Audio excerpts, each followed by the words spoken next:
Okay, everyone, I have an old chest freezer here. So if you have an old chest freezer, there you go.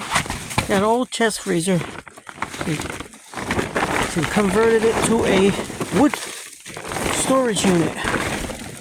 So this is an old Frigidaire commercial chest freezer, and look what I did. I put wood in it. So if you got an old chest freezer, just put wood in it for storage. It works great. You cover it up, put a tarp over it, and that's it.